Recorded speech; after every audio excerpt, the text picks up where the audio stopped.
Remember this, okay? These guys have no principles. They will use anything and everything against the party. Oh, breaking news. For the journalists, even the hostile ones. The couch on Fox. Donald Trump does it nearly every single day. Let's go. Of course, I'm willing to do it. And it really should shame the media, Sean, that Kamala Harris, who is the most liberal presidential candidate that we've ever had in this country, refuses to answer basic questions about her record. Why did she support a ban on fracking? Why did she support defunding the police? Why does she want to ship American manufacturing jobs to China? Why is she the border czar at a time of historic border crisis? The fact that the media is letting her coast without answering a single question is really disgraceful. And the fact that Kamala Harris is willing to have this thing handed to her without actually persuading the American voters is really scandalous and shows she should never be president. The media has no shame. I declared in 2007 and 8 that journalism is dead. You talked about Tim Walz and his record as a joke, and that he also, Kamala Harris, bent the knee to the pro-Hamas wing of her party. Explain. Well, we know that the people who were considered were Josh Shapiro, Mark Kelly, and this guy, Tim Walz. And we know that Josh Shapiro, in particular, was attacked mercilessly from the far left for being Jewish, for not being anti-Israel enough. And, of course, he ran away from his own positions. But the fact that you're letting anti-Semites within the Democrat Party drive so much of the conversation and so much of the decision-making for Kamala Harris is a really worrying sign, Sean. You have to ask yourself, who does Kamala Harris answer to? Does she answer to the American people, or does she answer to the far left of her own party? On issue after issue, from opening the border to supporting higher grocery prices on American, she has bent the knee to the far left of the party, and this decision, selecting Tim Walz, is another sign that she doesn't care what the American people think. She is only in this to obey the far left radicals within. Yeah, no, the far left radicals that are like regular American doctors, nurses, plumbers, living in the far left radical dystopia of Minnesota, dude. Do you hear yourself? Do you fucking hear yourself, dude? The far left communists of Minnesota. I really have to wonder if they even bothered to vet her. I want to go a little deeper. I want to go to the comments because I think they were pretty profound. And that's from Van Jones, who said, but you have anti-Semitism that has gotten marbled into this party. You can be for the Palestinians without being an anti-Jewish bigot, but there are anti-Jewish bigots out there. He's talking about his own party, the Democratic Party. Yeah, they're using Van Jones' statements against the entirety of the Democratic Party. Congratulations, Van. Just happened. You did it again, dumbass. You did it again, Van. He's talking. Keep crying that Joe Biden had to fucking resign, Van. We saw what happened. I think one of the worst. Democrats need to take notice of this, okay? Hey, Democrats. Hey, stupid-ass Democrats out there. Remember this, okay? These guys have no principles. They will use anything and everything against the party. It's so stupid. That, to me, is surrendering in the war against radical Islamic terrorism. But Kamala Harris, we now know, said that we should be courageous and never use that term. Well, then who attacked us on 9/11? You served in Iraq. Who attacked us on who attacked Israel on October 7th? Yeah, it's exactly right, Sean. And look, you don't have to judge my words. Just actually pay attention to what the Democrats said about Josh Shapiro. Numerous grassroots activists, numerous leaders within the Democrat Party said you shouldn't choose this guy because he's Jewish. I take them at their word. That's face value, and that is ridiculous for any American political party. Obviously, you know, I don't care ultimately who Kamala Harris selects, but I don't want the vice presidential nomination of any party being determined by whether you have the right ethnic background. It's profoundly anti-American. And to your point, Sean, it goes to the heart of their terrible policy. These are guys who invited weakness. These are guys who invited the attack on Israel. These are people who invited every single anti-American despot all over the world to get richer and more powerful because of their policies. And now that our allies and ourselves are under threat, they're doing absolutely nothing about it. Here, we talked about the media not asking Kamala Harris questions, Sean. Here's a question I'd like to ask Kamala Harris. If Joe Biden can't do the job, and clearly he can't, who's actually in charge of the United States government right now? Is it you? And if you're not doing something, why not? She sponsored Medicare for All bill that would eliminate all private health care. Kamala Harris did. She sponsored the Green terrifying. The U.S. Senate said she would use the filibuster to pass the Green New Deal. No restrictions at all on abortion. And Walz said one person's socialism is another person's neighborliness. It's so funny. Yeah, people's ethnic background definitely doesn't matter to the Republican Party, which is why Ann Coulter said straight to the face of Vivek Ramaswamy, I would never vote for you because you're Indian. Well, it would destroy the innovation economy, Sean, because so much of the actual technological innovation in our economy is based in unrealized gains. But more importantly, these guys want to destroy the American energy sector, which would make us more reliant on China for the goods that we need. They want to open the American southern border. And like you said, not only does she want Medicare for all, she doesn't even care if you're a citizen, Sean. Kamala Harris has supported giving Medicare and Social Security benefits to illegal aliens. So the question for the American people is, do you want to bankrupt Social Security and Medicare by giving it to illegal aliens? Because if so, Kamala Harris is your person. If you want to preserve Social Security so that we don't throw a generation of elderly Americans into poverty, then Donald Trump is your candidate. And it's very simple, issue after issue. Do you want an open border? If no, Donald Trump is your guy. Do you want American government to protect American citizens? If you do, then clearly you got to back Donald Trump. Do you want a tax policy that promotes American workers and promotes building things in the United States of America? If so, you've got to vote for Donald Trump. Sean, it's really not complicated. On policy after policy, Kamala Harris is far to the left of even Joe Biden. She's governed that way, and she would do even worse if the American people give her promotion. So both support the idea that it shouldn't be criminal to enter our country illegally. They both support sanctuary cities and states. They both support taxpayer dollars being used to support the cost of education, health care, and housing for illegal immigrants. And here's the problem, JD. We've got 11 million unvetted Biden-Harris illegal immigrants. They're coming from a lot of countries that are our top geopolitical foes, but also we're catching all these people, as the congressional report pointed out this week, that have terror ties. 99 of them they released into the country.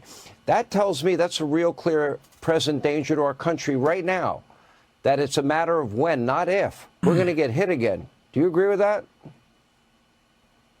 I do, unfortunately, Sean. I mean, look, Borders Are Kamala Harris has handwritten an invitation to every illegal alien and every terrorist across the world coming through our southern border. It's wide open. They stopped deportations on day one.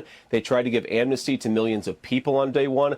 Kamala Harris, like you said, wants to decriminalize illegal aliens and then give them health care at taxpayer expense once they actually get here. That invites millions of people into our country who shouldn't be here, Sean. And you asked about Iran earlier. One of the things that reduces our leverage to respond to Iran is that we know there are Iranian-backed terrorists who are in this country right now. There's no way that they couldn't be here with over 10 million people coming in. Yeah, it's not even like 12 million Guatemalan migrants that are like primed and ready to do stab attacks. It's also 10 million Iranian migrants. Benefits.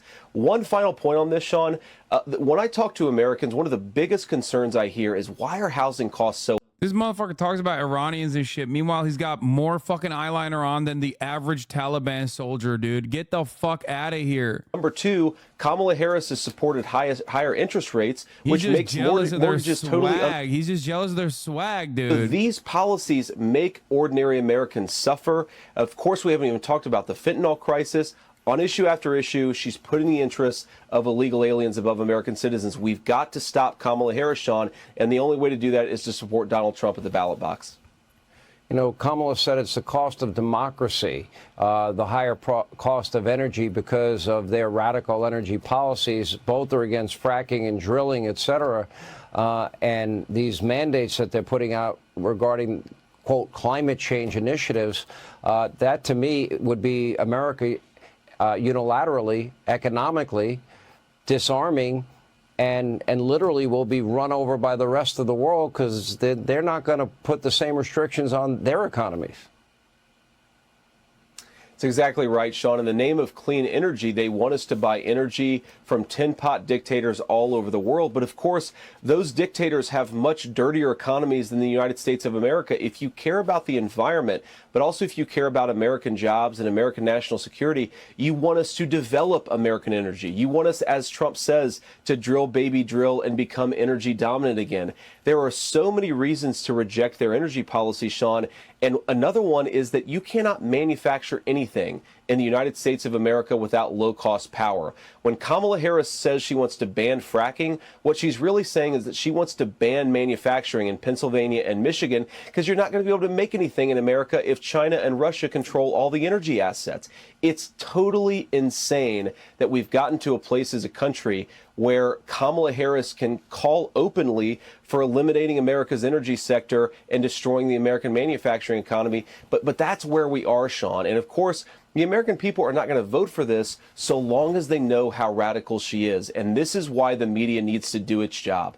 I know they're liberal, Sean. I know they're biased. I know a lot of them are, frankly, DNC propagandists. But the media has to ask Kamala Harris questions. 16 days, Sean, since she sat for a real media interview. Are we going to get to the end of the election without anybody asking her questions? If so, it's disgraceful.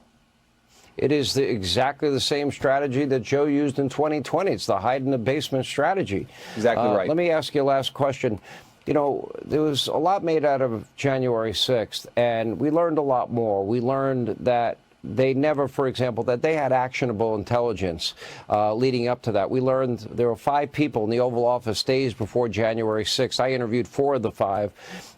And that all are on record saying that Donald Trump wanted to call up the Guard. In writing, the Muriel Bowser, the mayor of D.C., said no. I don't want to get back into that. How is it there was no attention paid to the fact that there were 574 riots, as I mentioned, dozens of dead Americans, billions in property damage, thousands of injured cops? Where's Liz Cheney when you need her? Because that sounds like insurrection. Dude. Honestly, dude, this is great. Have Trump like go visit fucking Aiden Ross or whatever. Meanwhile, the entirety of like the regular media is covering the momentum building on the Harris, on the Kamala Harris Tim Walz ticket. It's great. Things are looking so good for the Trump campaign. Holy shit. Polls are going to start showing like 10% majorities at this point if they keep this shit up. I want that approach taken nationwide. All right, Senator Vance, we appreciate your time tonight. I know you've had a busy day. You've been out traveling. I know you'll be on the road pretty much every day. Donald Trump is now going to go and get interviewed by Elon Musk, dude. What are we doing? What are we fucking doing, dude? What, dude? The Republicans are so insane. They're so stupid, dude. What the fuck? Oh, this was another good one. What are the chances that crooked Joe Biden, the worst president in the history of the U.S., whose presidency was unconstitutionally stolen by Kamala, Barack Hussein Obama, crazy Nancy Pelosi, shifty Adam Schiff, crying Chuck Schumer, and others on the lunatic left, crashes the Democratic National Convention and tries to take back the nomination, beginning with challenging me to another debate? Oh my God, bro. He's going crazy. Dude. He's going crazy. Bro's writing Wattpad shit. Oh, he's losing it, dude. No, this is when you're definitely having a normal one and not when you're losing your dang mind. He feels that he made a historically tragic mistake by handing over the U.S. presidency, a coup, to the people in the world he most hates, and he wants it back now. He's like, bro, please. Hey, guys, it'd be really cool if you guys went back to the old ticket. Wouldn't it be cool if you guys just kind of went back to the old ticket? Like, that was pretty cool. Things looked really good for me. Things looked really good for me back then. Could we just go back to that? Why were they pushing so hard for Biden to drop out if it helped Dems in the long run? I mean, I don't think they were pushing for Biden to drop out. I think they were just like shitting on Biden a lot to make him weaker. But they didn't actually want him to drop out. That's why they threatened to sue. That's why they threatened to sue the Democratic Party for taking Biden off the ticket and kept saying it's a coup. Also, I love that he highlighted Hussein.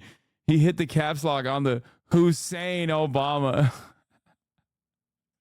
Like when he says it out loud, he at least has plausible deniability, right?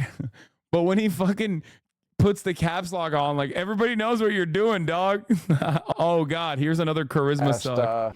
And I think to myself, you have a vapid San Francisco Democrat leading the ticket, and now they put in this guy Walz, who's basically an Ilhan Omar style, very leftist Democrat from Minnesota, has the most liberal record of any. Expect Ron to hit the Groyper post Is that what the immediately. American people want? The San Francisco experience where homeless are defecating in public on the sidewalks, the Minnesota experience where cities are burning down, and Governor Walz was derelict in his duties to sit back and allow those cities to burn. Kamala Harris was egging it on, and she even raised money to bail people out. So yes, a Harris-Walz ticket is Make America Burn Again. But I watched his speech, Sean, and this guy's a shyster. I mean, he's saying these things. He claims, oh, leave your neighbors alone. It's none of your business. This is the guy that set up a snitch line during COVID for neighbors to inform if somebody was violating his draconian COVID restrictions. He claims people should be able to make whatever healthcare decision they want, yet he, as governor, mandated the experimental COVID-19 jab. And then he says Republicans are weird, yet this is the governor who put tampons in the boys' bathroom throughout Minnesota. He's hitting all the lines. Dude, terrible instincts. Terrible instincts. He saw this on Twitter. He's repeating everything he saw on Twitter. This is why you lost, dumbass. Make America burn again. This is why you were a non-starter, you dumbass. You saw everything on Twitter and you're repeating it on Sean Hannity. You're so bad at politics. Fucking resign. Actually, don't resign. I mean, resign, because there are people that I think are great in the state of Florida. Moist Critical lives there and stuff.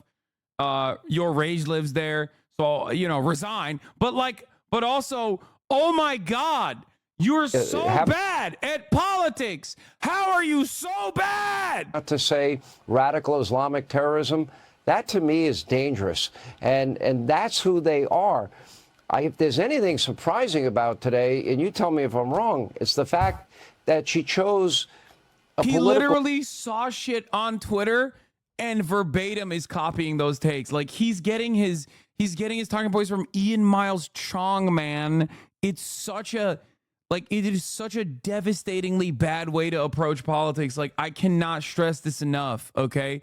I can't stress this enough. About will get pissed it off. would be akin to like Kamala Harris running around being like America KKK is a white supremacist nation that must be destroyed, permanent first world genocide, to like I'm JD Pond, permanent first world genocide. Like if like a Democrat was running on like lines that they took from dudes with hammer and sickles in their fucking descriptions on Twitter, okay?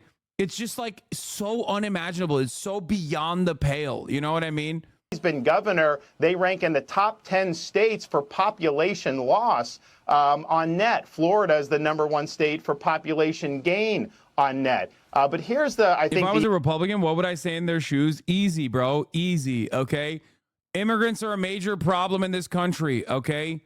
Immigrants are a major problem in this country, and the American people have had enough. That's why 60% of Americans want mass deportations. We have to do that. It would be an awesome policy. Also, beyond that, we want tax cuts. Americans in the Democratic Party want to stop you from prospering, from thriving, from receiving a better future for your children that you want to protect, okay? That's why we are the party of deregulation that gets in the way of innovation. That's why we're the party of tax cuts that will allow your wallet to hurt less. Under the Democratic leadership, your wallet screams bloody murder every goddamn day. And the Democrats turn around, and because they're out of touch elitists and because they're in the pocket of the fucking wealthy, they turn around and say, oh, this is fine. We're going to do more of this. We're going to do more of this. Okay? That's it. None of this other shit. You're fucking stupid for running any number of different things. Like, I'm just saying, it's like so dumb to be like, Kamala Harris is actually just an Indian woman who's lying about being black, is like one of the worst things that I could ever comprehend that you would run with as a policy, as a platform, okay? Republicans do one thing and they're very good at it, which is lying about like what the actual problems are. Recognizing that there is a lot of anger and resentment in the American population and then redirecting that anger into causes that they can mobilize around. That's it. Okay?